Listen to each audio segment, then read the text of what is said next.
यहाँ पे फर्टिलाइज़र लगा देने से और सारा जो है यहाँ बाहर गुजरात के लोग आकर के यहाँ नौकरी करेंगे और सारा पैसा जब यहाँ से बाहर ही चल जाएगा तो यहाँ के लोगों का रोज़गार कैसे बनेगा।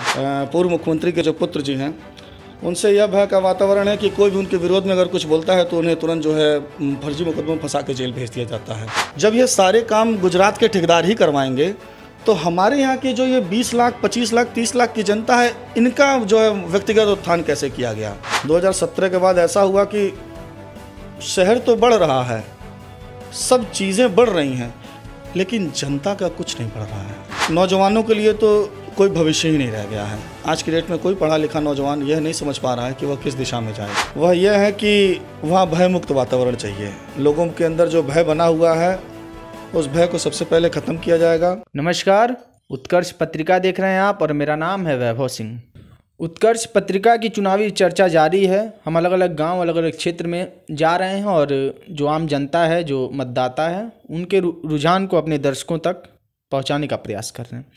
इसी सिलसिले में हम कैंपियरगंज विधानसभा पहुंचने वाले हैं। उससे पहले कैंपियरगंज विधानसभा से समाजवादी पार्टी से राजनीति करने वाले और समाजवादी पार्टी के संभावित उम्मीदवार हैं विजय सिंह निषाद जी। इनसे समझने का प्रयास करेंगे और कैंपियरगंज विधानसभा की राजनीति को जानने का प्रयास भी करेंगे।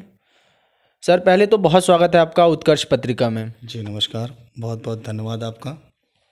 विजय जी, सबसे पहले आपसे पहला सवाल लेते हैं कि आप कैंपियरगंज विधानसभा से समाजवादी पार्टी की राजनीति कर रहे हैं और टिकट के लिए भी तैयारी कर रहे हैं और विधानसभा लड़ने की तैयारी में हैं आप, लेकिन आपने अभी तक कोई चुनाव नहीं लड़ा है और आपका जो पहला चुनाव 2022 का होने वाला है वो कैंपियरगंज के विधायक फतेह बहादुर सिंह, जो कि 6 बार के विधायक हैं और उनके पिता मुख्यमंत्री भी रह चुके हैं। तो कहीं ना कहीं राजनीतिक अगर परिवेश देखा जाए तो वो एक राजनीतिक परिवार से भी आते हैं और बीते समय में वो मंत्री भी रह चुके हैं और 6 बार के विधायक भी हैं। जनता में लोकप्रियता भी है और कहीं ना कहीं आप राजनीतिक बैकग्राउंड से ना आकर और पहला चुनाव है आपका, वो भी इतने बड़े कह सकते हैं कि एक मजबूत राजनीतिक पुरोधा के सामने। तो क्या लगता है आपको, आपकी क्या लड़ाई होने वाली है और आप किस तरीके से चुनाव लड़ने वाले हैं और किस तरीके से आप टक्कर देने का प्रयास करेंगे फतेह बहादुर सिंह को? सबसे पहले तो मैं आपको बहुत धन्यवाद देना चाहूँगा कि आप हमारे सम्मुख आए और हमारे जो है विचारों को सुनने का जो है समय दिया आपने। और दूसरी चीज़, आपके सवाल का जवाब मैं यह देना चाहता हूँ कि सबसे पहले एक हम लोकतांत्रिक देश में रहते हैं और इस देश के लोकतंत्र की खासियत यह है कि आम आदमी, एक ज़मीन का आदमी, एक किसान का बेटा, एक गरीब का बेटा और किसी का भी बेटा जो है इस चुनाव लड़ने में और इस लोकतंत्र में पर्व में जो है हिस्सा ले सकता है। फतेह बहादुर सिंह की जहाँ तक बात रही, वह एक मुख्यमंत्री, पूर्व मुख्यमंत्री के सुपुत्र हैं और यह लोकतंत्र की लड़ाई है और इसमें कोई भी किसी से भी लड़ सकता है। यह कोई ज़रूरी नहीं है कि वह अगर एक बड़े मजबूत बैकग्राउंड से आते हैं तो उनके खिलाफ़ कोई लड़ नहीं सकता है। और यह एक लड़ाई जो है ये एक पूर्व मुख्यमंत्री के बेटे और एक किसान के बेटे के बीच में है। अब यह देखना है कि इस लड़ाई में जनता किसे चुनना चाहती है, किसान के बेटे को चुनती है कि एक राजा के ही बेटे को चुनना चाहती है। और जहाँ तक रही जनता की बात, तो हम जनता के बीच के आदमी हैं। मैं मूल निवासी ग्राम जंगल लगाई का हूँ, हमारे माता पिता वहीं के निवासी रहे हैं। हम लोगों ने अपने बहुत ही गरीबी से नीचे से उठना शुरू किया और अपने दम पे हमारे पिताजी, हमारे माताजी जो हम लोगों को शिक्षा दिए, दीक्षा दिए और आज की उन्हीं की शिक्षा और दीक्षा की देन है कि आज हम यहाँ पे पहुँचे हैं। तो इस लोकतंत्र की लड़ाई में स्वागत है। अब मान लीजिए धनुष बाण से तो युद्ध लड़ा नहीं जाता है और वो भी लड़ेंगे, हम भी लड़ेंगे। विजय जी, आपने एक बात कही कि एक राजा के बेटे और एक किसान के बेटे हैं। जी बिल्कुल सही आपने कहा, लोकतंत्र है, लड़ने का अधिकार सबको है। अगर राजनीतिक दृष्टिकोण से बात की जाए तो उत्तर प्रदेश में कहीं न कहीं जातिगत समीकरण जो है सारी पार्टियां साधने का प्रयास कर रही हैं और अगर देखा जाए कैंपियरगंज विधानसभा तो कहीं ना कहीं ये एक निषाद बाहुल्य क्षेत्र है और आप भी उसी समाज से आते हैं। तो क्या लगता है कि जो जातिगत समीकरण है इससे आपको कितना फ़ायदा पहुंचने वाला है और क्या जो निषाद वोटर हैं कैंपियरगंज विधानसभा के वो आपके साथ इस चुनाव में खड़े होंगे या नहीं? सबसे पहले तो मैं बताना चाहूँगा कि राजनीति करने का कोई बिना किसी उद्देश्य के कोई राजनीति नहीं की जाती है। मैं वहाँ चुनाव लड़ने जा रहा हूँ तो मैं वहाँ अपने लोगों और अपने लोगों की जन समस्याओं को सुलझाने के लिए जा रहा हूँ। जिस तरीके से आज मैं आपके बीच में हूँ, उसी तरीके से हमारे जो भाई अपने हैं वो कई चीज़ों से वंचित रह गए हैं। भले निषाद जो है, हमारी बिरादरी बहुत बाहुल है, पूर्वी उत्तर प्रदेश में सबसे ज़्यादा निषाद पाए जाते हैं, लेकिन शिक्षा, रोज़गार और इन सब चीज़ों में बहुत पिछड़े हुए हैं। अब उसका कारण क्या रहा कि 6 साल से फतेह बहादुर सिंह जो है, और इतने बड़े बड़े लोग यहाँ मुख्यमंत्री रहे और यहाँ के मुख्यमंत्री भी हुए, यहाँ के अच्छे अच्छे लोग जो है नेता सांसद हुए, लेकिन कुछ व्यक्ति विशेषों के बीच में रह करके ही सारी चीज़ें जो संसाधन रह गए वो कुछ व्यक्ति विशेषों के बीच में रहे, और वो जो है आम जनता के बीच में वो शिक्षा दीक्षा और वह जो सुविधाएं हैं वो नहीं पहुंच पाई। उन्हीं सब चीज़ को लेकर के, उन्हीं सब को मुद्दा बना के चुनाव लड़ने का है। और सबसे पहली चीज़ एक शिक्षा नीति, हम कहेंगे सामान्य शिक्षा नीति पे हम बात करेंगे। इस बार अखिलेश यादव जी की माननीय सरकार ले आकर के हम लोग एक सामान्य शिक्षा नीति पे सबसे ज़्यादा फोकस किया जाएगा, ताकि सबसे पिछड़े वर्ग और सबसे जो दलित शोषित वर्ग है उनको शिक्षा दी जाए, उनको पढ़ाया जाए, उनको अपने समान बनाया जाए और अपने साथ में बैठाया जाए, जो इस चीज़ से वंचित रखा गया आज तक। शिक्षा नीति पे आपने सवाल उठाया और कामकाज पे भी सवाल उठाया। कहीं ना कहीं देखा जाए तो कामकाज के माध्यम से, और हमने लोगों से भी बात की, तो जो लोकप्रियता है फतेह बहादुर सिंह की वो काफ़ी अच्छी खासी है उनके विधानसभा में, और कामकाज से भी लोग खुश दिख रहे हैं, क्योंकि अगर नहीं खुश दिखते हैं तो 6 बार से उनको लगातार विधानसभा नहीं पहुंचाते। तो अगर एक लोकप्रियता भी है, जनता खुश भी है, तब आप अपने आप को कहाँ खड़ा पाते हैं इस चुनाव में? अगर जनता खुश है तो मैं ये जानता हूँ कि पिछले बार जो है 2017 के चुनाव में लगभग फतेह बहादुर सिंह 90,000 वोट पाए थे और उनके विरोध में लगभग 1.25 लाख वोट पड़े थे।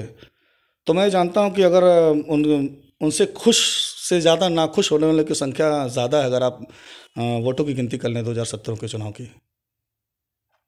नाखुश होने वालों की संख्या ज़्यादा है। अब ये तो चुनाव नतीजे ही बताएंगे, लेकिन ये बताएं कि आपके क्या मुद्दे होंगे अगर आप समाजवादी पार्टी से टिकट पाते हैं, तो आपके मुख्य 3 मुद्दे क्या होंगे जिस बेस पे आप चुनाव लड़ेंगे और फतेह बहादुर सिंह को टक्कर देंगे? हमारे मुख्य मुद्दे 3 चीज़ हमारे मुख्य मुद्दे होंगे। पहली चीज़, हम शिक्षा नीति पे सबसे पहले विचार करेंगे, और हमारे यहाँ के जितने भी हमारे ग्राम सभाओं में या जितने हमारे पूरी विधानसभा में जो भी विद्यालय हैं, और किसी तरीके से कुछ ऐसी नई नीति ला करके ताकि सबसे तेज़ जो है हमारे यहाँ शिक्षा का प्रदान सबसे तेज़ी से किया जाए, क्योंकि हमारे यहाँ के जितने लोग हैं बहुत पिछड़े हुए हैं, पढ़े लिखे नहीं हैं। सबसे पहली नीति वो होगी। दूसरी होती है रोज़गार की नीति। जैसे हमारे यहाँ के लोग आज भी, हम लोग भी गाँव के निवासी ही हैं, हमारे सब भाई पटदार सब लोग जो है आज भी सिर्फ एक ही मूल संसाधन है जीवन का, खेती का, और वो बाढ़ग्रस्त एरिया भी है।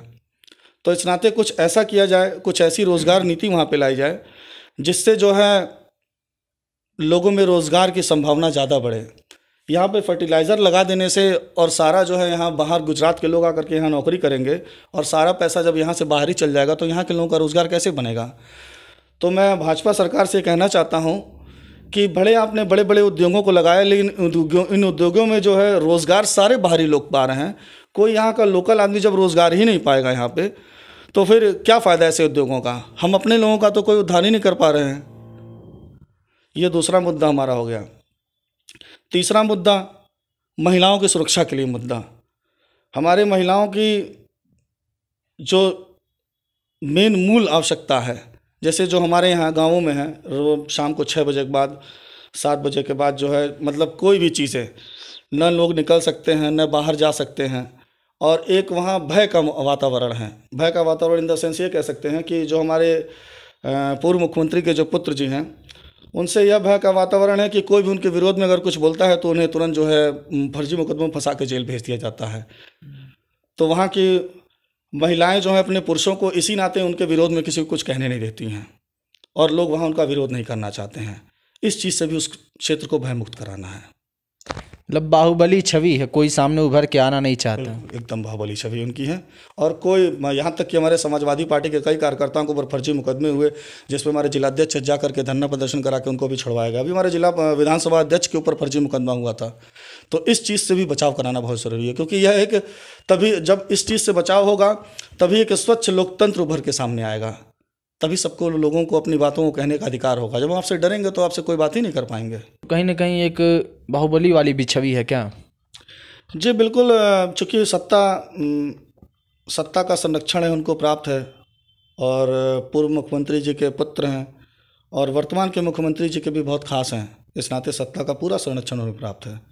और गोरखपुर में कंपियरगंज तो बहुत ही वो है, मैं आपको कहूँगा कि इस समय तो गोरखपुर में पूरे भय का माहौल व्याप्त है और कोई भी सत्ता के विरोध में कुछ नहीं बोलना चाहता।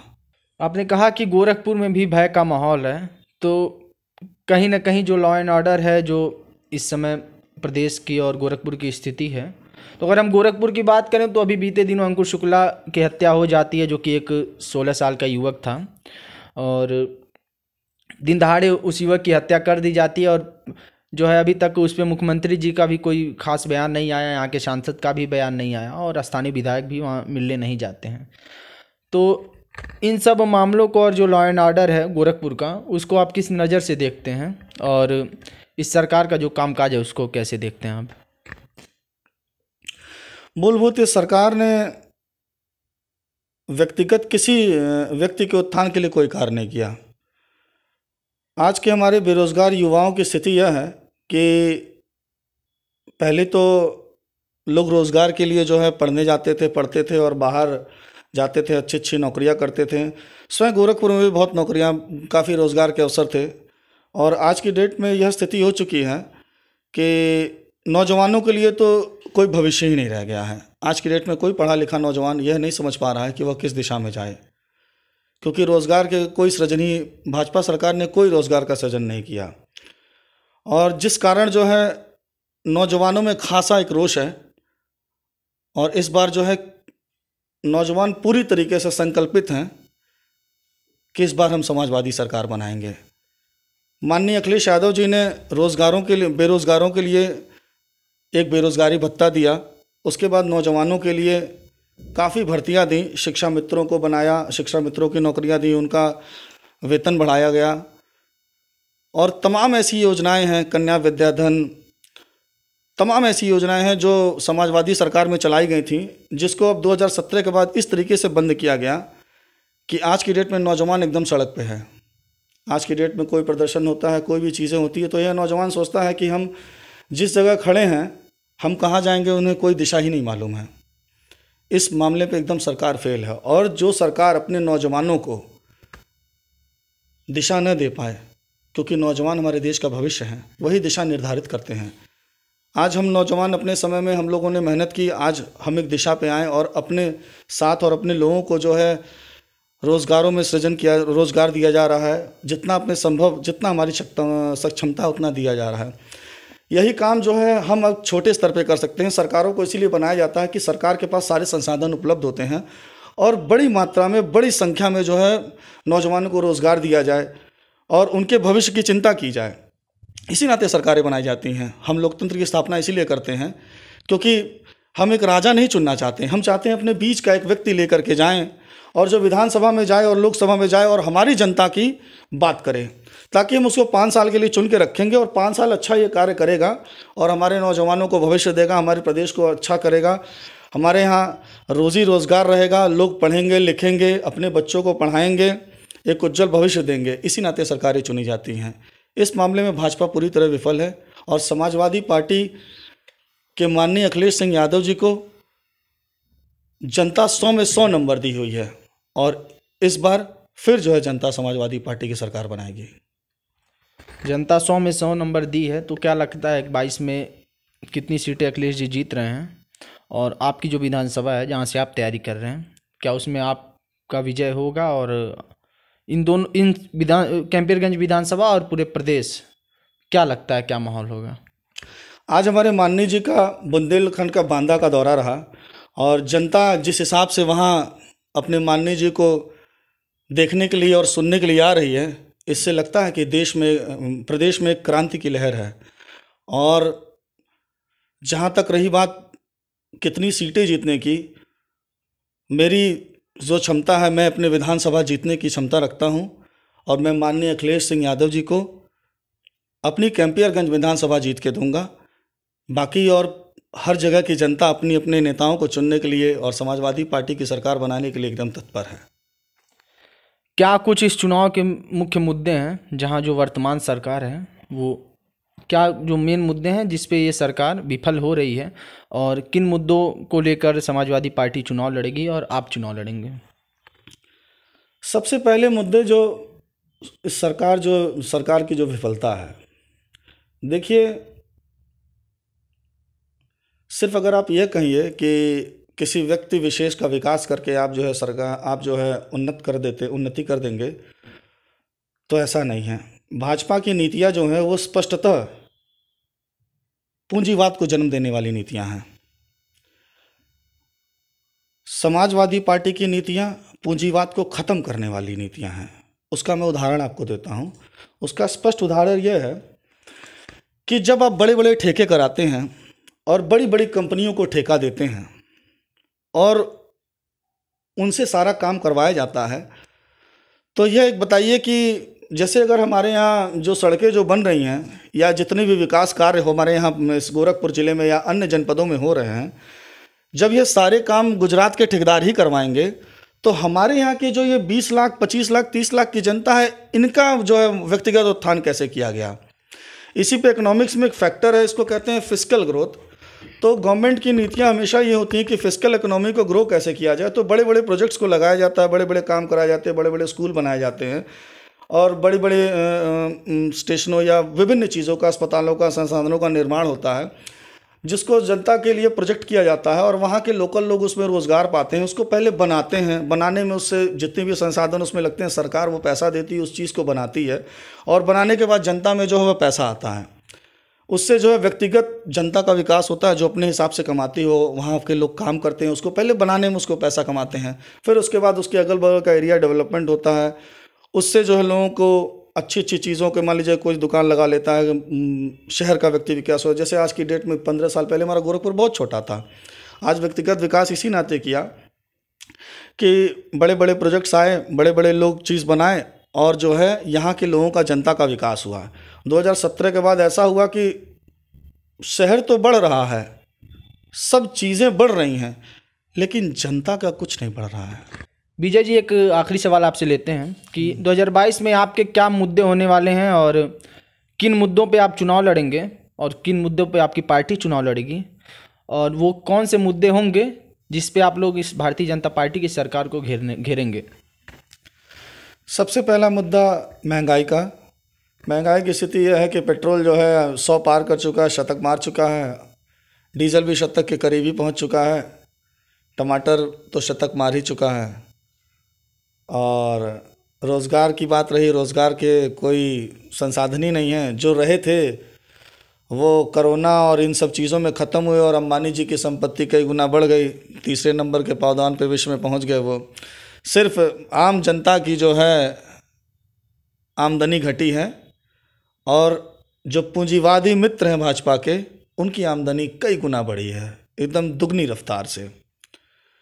और जितना पैसा जो इनके खर्चों में जो खर्च हो रहा है पैसा, उस चीज़ों को जनता से वसूला जा रहा है, उसकी महंगाई बढ़ा करके। सपोज़ करिए पेट्रोल को जो है बढ़ाया जा रहा है, डीजल को बढ़ाया जा रहा है तेज़ी से, बिजली के रेट को बढ़ाया जा रहा है। जितनी भी सरकारी चीज़ें जो पहले सरकार द्वारा कम दामों में जनता को उपलब्ध कराई जाती थी, उन सभी चीज़ों का दाम जो है बढ़ा करके जनता से सारा पैसा वसूला जा रहा है और उसको उस घाटे को जो है कवर किया जा रहा है, जो भी खर्चे ये लोग अपने ऊपर किए हुए हैं।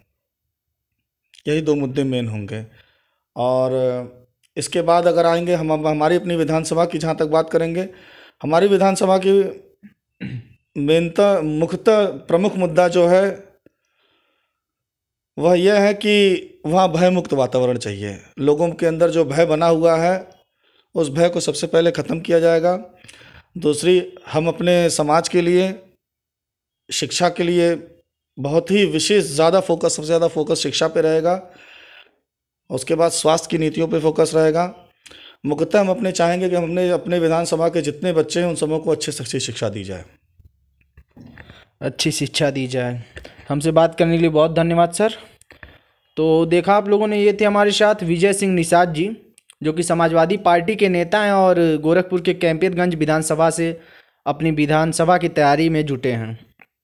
हमारी टीम उत्कर्ष पत्रिका जो कि विधानसभा को कवर कर रही है और अन्य अन्य विधानसभाओं में हम जा रहे हैं और जनता के सवालों को अपने दर्शकों तक पहुंचा रहे हैं। इसी सिलसिले में हमने विजय सिंह निषाद से बात की और कैंपियरगंज विधानसभा का क्या समीकरण है और 2022 का क्या माहौल होगा कैंपियरगंज विधानसभा में और पूरे प्रदेश में, और इनकी पार्टी की और इनकी व्यक्तिगत क्या कुछ तैयारियां हैं, इस पे हमने इनसे चर्चा की और इन्होंने बड़े बेबाकी से हमारे सभी सवालों का जवाब दिया। हमारे साथ बने रहें और देखते रहें उत्कर्ष पत्रिका। मेरा नाम है वैभव सिंह।